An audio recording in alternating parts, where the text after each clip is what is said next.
জাতীয় ও গণপরিষদ নির্বাচন একসাথে চায় নতুন রাজনৈতিক দল জাতীয় নাগরিক পার্টি এনসিপি।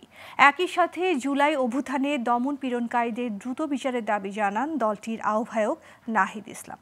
সকালে রায়ের বাজার বধ্যভূমিতে জুলাই গণ অভ্যুত্থানে শহীদের কবর জিয়ারতের পর তিনি এইসব কথা বলেন। এ সময় সংগঠনের অন্য নেতা সার্জিস আলম হুঁশিয়ারি দেন, শেখ হাসিনাকে ফাঁসির মঞ্চে না দেখা পর্যন্ত কেউ যেন ভুলক্রমেও নির্বাচনের কথা না বলে। এর সাথে সাভারে জাতীয় স্মৃতিসৌধে শহীদের প্রতি শ্রদ্ধা জানিয়ে আনুষ্ঠানিক যাত্রা শুরু হয় দলটির। বিস্তারিত আলাউদ্দিন আল আজাদের প্রতিবেদনে।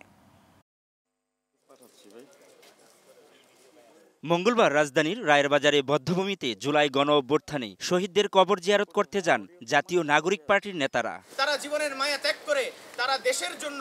এ সময় মুখ্য সংগঠক দক্ষিণাঞ্চলের হাসনাত আব্দুল্লাহ বলেন, অন্তর্বর্তী সরকারকে দ্রুততম সময়ের মধ্যে গণ অভ্যুত্থানে দমন নিপীড়নকারীদের বিচার নিশ্চিত করতে হবে। আর মুখ্য সংগঠক উত্তরাঞ্চলের সার্জিস আলম হুঁশিয়ারি দেন, খুনি হাসিনাকে ফাঁসির মঞ্চে না দেখা পর্যন্ত কেউ যেন ভুলক্রমেও নির্বাচনের কথা না বলে। এই বিচার এই অন্তর্বর্তীকালীন সরকার সময় করতে হবে এবং যে সময়টুকু এই সরকারের আছে নির্বাচনের আগেই খুনি হাসিনাকে বাংলাদেশে নিয়ে এসে ফাঁসির মঞ্চে নিতে হবে। যতদিন না আমরা খুনি হাসিনাকে ওই ফাঁসির মঞ্চে না দেখছি, এই বাংলাদেশে কেউ যেন ভুলক্রমেও ওই নির্বাচনের কথা না বলে। আপনারা একটা ইন্টারিম পিরিয়ডের গভর্নমেন্ট, আপনারা একটা জরুরি মুহূর্তে আপনারা ক্ষমতায় এসেছেন। আপনাদের বিচারটা যদি আপনারা নিশ্চিত করতে না পারেন, আওয়ামী লীগের বিচার যদি নিশ্চিত না করতে পারেন, আপনাদের পুরো প্রক্রিয়া প্রশ্নবিদ্ধ হবে। এ সময় দলটির আহ্বায়ক নাহিদ ইসলাম বলেন, জুলাই বিপ্লবে ফ্যাসিবাদ সরকারের বিরুদ্ধে ছাত্র তরুণ সহ বিভিন্ন শ্রেণী পেশার মানুষ জীবন দিয়েছে, তাই হত্যাকারীদের দ্রুত বিচারের দাবি জানান তিনি। একই সাথে জাতীয় ও গণপরিষদ নির্বাচন একসাথে দেখতে চায় জাতীয় নাগরিক পার্টি বলেও জানান তিনি।